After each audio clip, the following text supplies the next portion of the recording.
Simpol, luto na Mga ka-Simpol, may pasabog ako na masarap, Dynamita.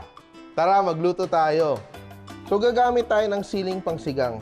Unang-una, bubutasan natin siya at tatanggalin natin yung buto. Kasi yung buto yung maanghang.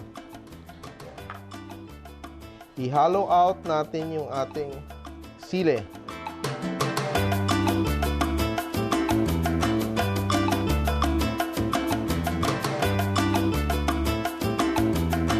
Gagawa tayo ng palaman ng ating sili. Gagamit tayo ng ground pork or pwede din ground beef yung gamitin natin. So, gagamit lang tayo ng konting asin, paprika, Spanish paprika para may konting smokiness, sibuyas, minced onions, at minced garlic.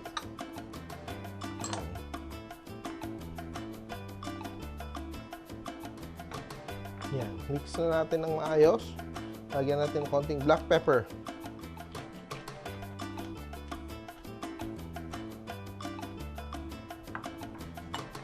Okay.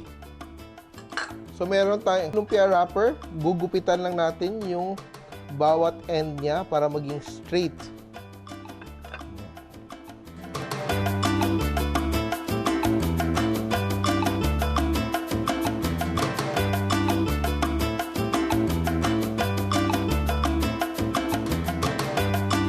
So, lalagyan natin ng isang slice ng keso at konting giniling. At isang wrapper. I-roll natin siya. Again, gagamit tayo ng flour na may konting tubig as paste, no, para dumikit ang ating wrapper.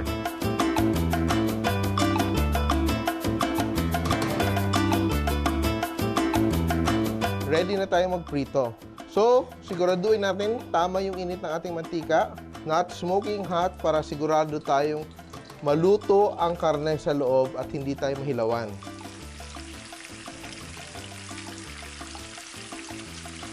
Again, kailangan natin i-roll para even yung cooking.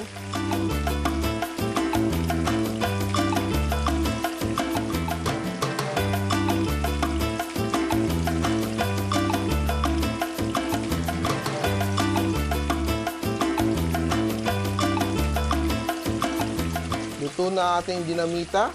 Perfect pang pulutan. Easy to do, but very fancy pag sinerve mo to sa bisita mo. Now it's done and we're ready to plate.